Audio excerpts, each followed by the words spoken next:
Hey creative friends, welcome to my channel and welcome to Saturday, June the 8th. What a beautiful day. I am so excited about today. We have some errands to run, but then I'm gonna do some work. However, I did all my outside work in the last few days, so today I have inside work. I have to clean up my sewing room. It has become a catch-all since we got home from Alaska, and I need to set it up because I've got sewing to do. But I can look out my window at this beautiful day and I'll be able to see my chickens in their new coop right out the window. So I'm excited about today. But you know, if you're new here, hi, I'm Linda, and I like to come on Saturdays and kind of talk about some of the videos that I did last week, what's coming up next week, and maybe answer some questions and things like that. So today, I'm going to talk about what I did last week. And last week was super cool. On Sunday, I've got my notes so I never forget. On Sunday, I reviewed this cool 3D printer. I was so excited about it. I was a little bit intimidated, so I took it to our son-in-law who has like massive 3D printer, and he's super cool about it. And it was so simple to set up, and I can see so many fun things that I can make with it. So that was fun. So if you're interested in like bumping a craft up, maybe you want to make charms or you want to make little just things, like there's just so many things. And my daughter has a super cool thing my son-in-law made for her. If you didn't see, go look at the video because it's super cute. It's about this big. It reminds me of a little pill bottle, but it's skinnier. It's like for you to put your needles in. And the screw top, it looks like a thimble, and it is a thimble, and he made that. It was very cool. So I am always thinking, and I can totally see coming up with some fun things to make. So that was the 3D printer review. They sent to me and they said, check it out, do a review, and tell us what you think. And I actually think it's a lot of fun. Now, it's something I'm going to grow into. So I'm thinking about doing some of the supplementing, like the tumblers, and then making like matching little charm things that can hang off of them.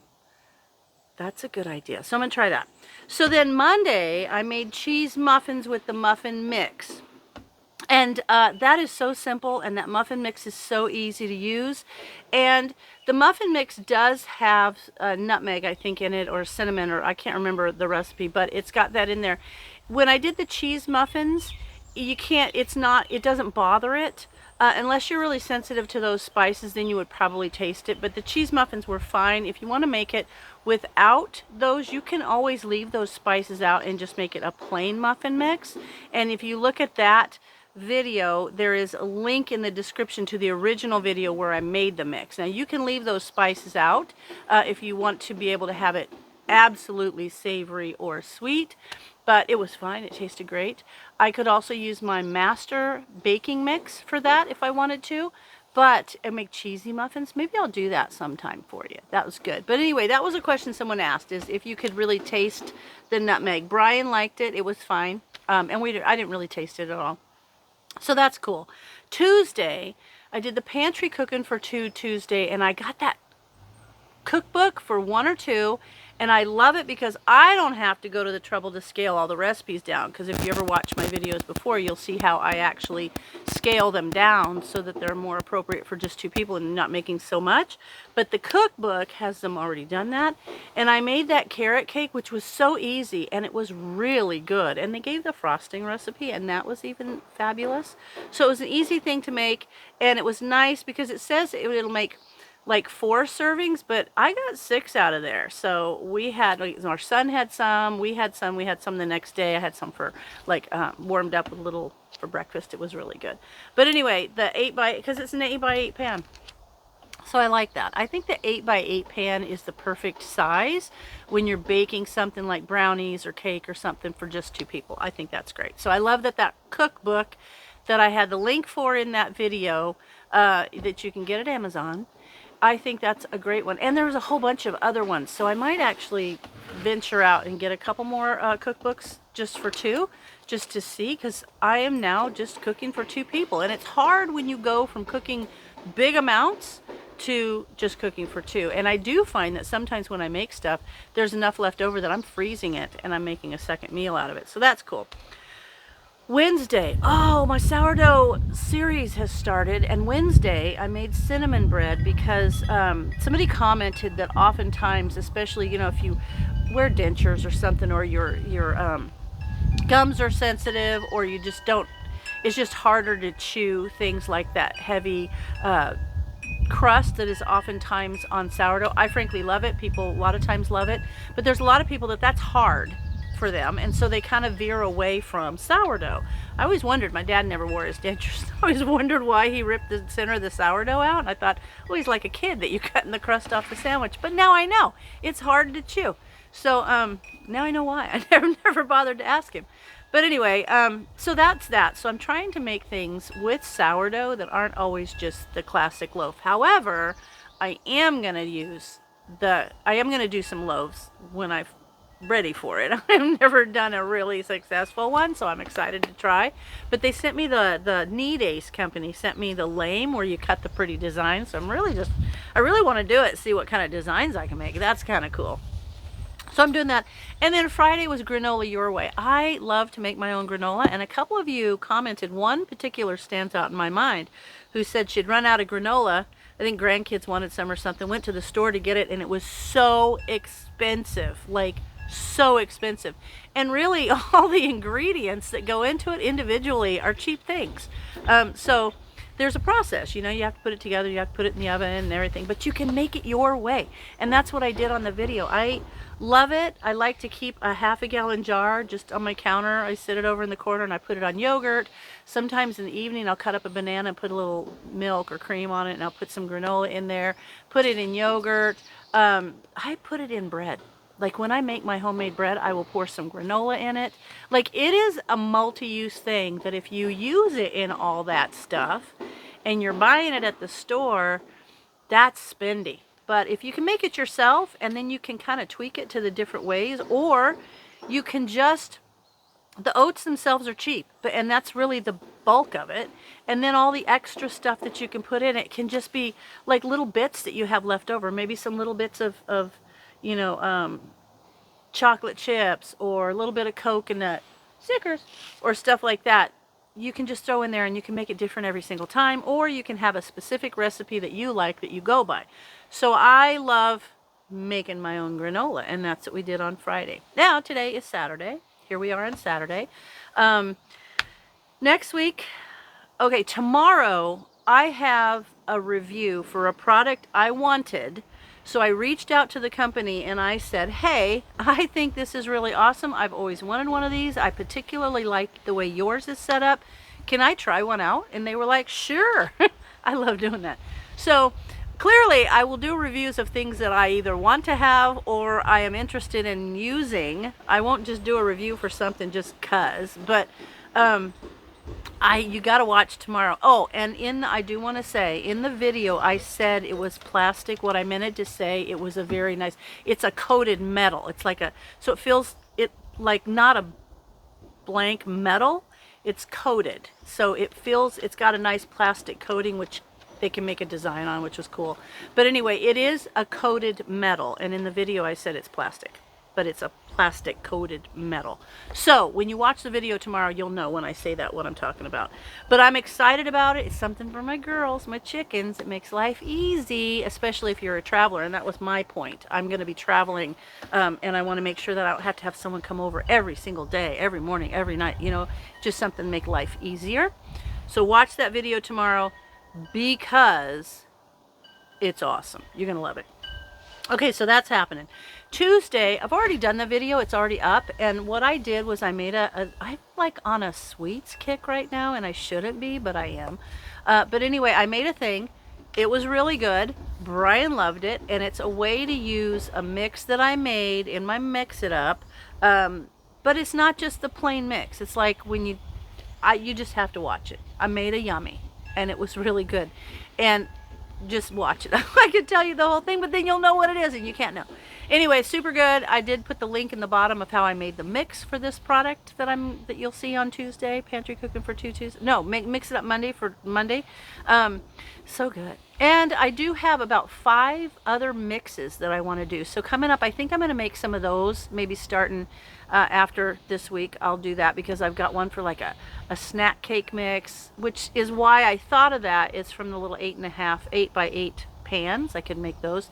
A snack cake, and I think a sopapilla mix. Anyway, I've got like 5 that I've already got ready to go to make them. So we'll be doing that. Now, on Tuesday, Pantry Cooking for Tuesday coming up, I have a recipe that kind of reminds me of those chicken bakes at Costco. It makes two. And it's out of that that Cooking for Two cookbook that I used last week on Tuesday to make that carrot cake. So I'm excited about that. I've got all the ingredients for that, and I think I'm going to make that because it sounds good. But this is something, when I say pantry cooking, when I talk about the pantry, I mean things out of your freezer too. It's not just home canned goods. It's frozen, dehydrated, any kind of preservation stuff that you've done. And so I've taken something out of the freezer for that, some ham. But the recipe, you could easily use a home canned meat. And then on Sourdough Series Wednesday, I've got another good thing, another sweet thing. Dang it. It must be because it's summertime. And I don't know.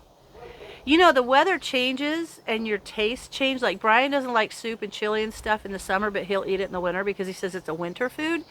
And for some reason, I think we're on the go. We do a lot, a little picnicky, kind of taking snacks out on the porch to eat. And I always feel like make more sweets in the summer than I do in the winter. Anyway, and then Thursday, Friday, I've got another cool Friday, I came across a kit that I made, and that video is on Friday. I've never made this product this way, but it opened my eyes to other flavors and like flavor profiles that I can make with this. So watch on Friday. I couldn't believe it. I've done this in the home canning. I've canned it, and it's a much bigger process than what I did on Friday to make it. So just watch on Friday because it's cool, and I'm actually thinking it was so easy, so fun, that we do workshops every year, every month, our Master Food Preserver group. And in November, we do a thing called Handmade Holidays, and it's the most fun workshop, I swear. We each come and we present something that you can make as a gift, and they don't have to be a preservation thing. One year, one of the gals showed like how to make these really cool lampshades, and I've seen like, you know, making meals in a jar, that sometimes they lean toward that. Mine is going to lean toward that because I'm going to do what I do on Friday, this upcoming video. I'm going to do different flavor profiles of that and show people how they can make it for holiday gifts, which is cool. But there's all kinds of things, and what did I make last year? I've made the wax covered beeswax, you know, the beeswax covered fabric things that you can wrap food in. Maybe I'll do another video of that sometime. But it's basically a crafty video, or a crafty workshop, and it's a lot of fun. Oh, and then there's a thing. I'm going to ask her for permission to do a video. But one of the gals who is in right now, who just finished the Master Food Preserver course, is a professional chef. Like, we're talking the kind of chef that teaches at a college. In fact, we were doing our Wednesday market, and one of her students came up and referred to her as chef, which I was like, I need a title. But she has now she's a professional chef, and this is my thing. I want to see if she'll let me do a video there. But if not, I think it's fascinating that someone who has been in the industry of food for, I think, 40 years, probably, I think that's what I heard, and she has to take the Master Food Preserver course from the county extension office because she needed to know the scientific process and how to do it safely. And I just want that to be the point of, you know, you see people who say, oh, I've done this way all the time. And here I have someone who's in the food industry who I'm going to go over to her house on Wednesday and help her can meat, because she want to make sure that she does it right and that she does it safe. Now, you would think the person who would just be putting stuff in a jar going, well, it doesn't make sense, it shouldn't do it this way, would be that girl, but it's not. She is to me the point of why you should always follow methods that have been researched and approved, because there you have it. I mean, to me, that's a pretty good argument answered by someone who's in the profession, who says this is something you can't mess with. So I think that that's good, and I'm excited to go over and do that. I've been to her house before. She's an amazing person. She has a double lot, and it is all raised beds. Maybe I should do a little bit of her garden for you, because it is very cool, and she's a lot of fun. So we'll look forward to that. And that is Saturday happenings for Saturday, June the 8th. Now I got to go to the store, and I got to get some food. My little chick, I don't know. I got to tell you guys, I've got a little girl who's a lot smaller than the rest of them. All the rest of them are thriving. They're doing great. She started stumbling, and then it got where she couldn't stand up properly. I did some research, and we kind of either decided she's either got this Marek's virus, which either will go on for a little bit and eventually it's not curable, or she's got a vitamin deficiency. Both of them look similar, so she's separated. I've got her in a little sling so her legs stick down so she can push up like that, and I'm giving her vitamins and all the things you're supposed to do for a vitamin deficiency to make sure that if she hasn't got the B vitamins, it shows up, their legs get weak and they kind of get a little paralyzed. So I made her a sling that she's sitting in so she can push up. Reminds me of those little Johnny jump ups that you give for kids when they're learning to stand and walk. So she's constantly doing this with her feet and pushing up, and her food is right there, so she's pecking away and she's drinking her water. And every morning I have to give her her vitamin. It's in her throat. It's like a vitamin. It's called poultry cell. It's like a mega vitamin thing. So we're trying to work through it. It can take a long time. So she's either going to get better or she's going to get worse, and I have to keep an eye on her, and I'm hoping that she gets better because I'd like to see her back out with the other girls. If not, I will only have 7 girls, and I had 8 names picked out. So if I only end up with 7, I'm going to name them after the days of the week, because that's the only 7 things I can think of. Anyway, there you have it. That's me for Saturday, June the 8th, and I hope you guys watch the videos. If you have questions or concerns, please let me know. And as always, thanks for watching, and I'll see you in my next video.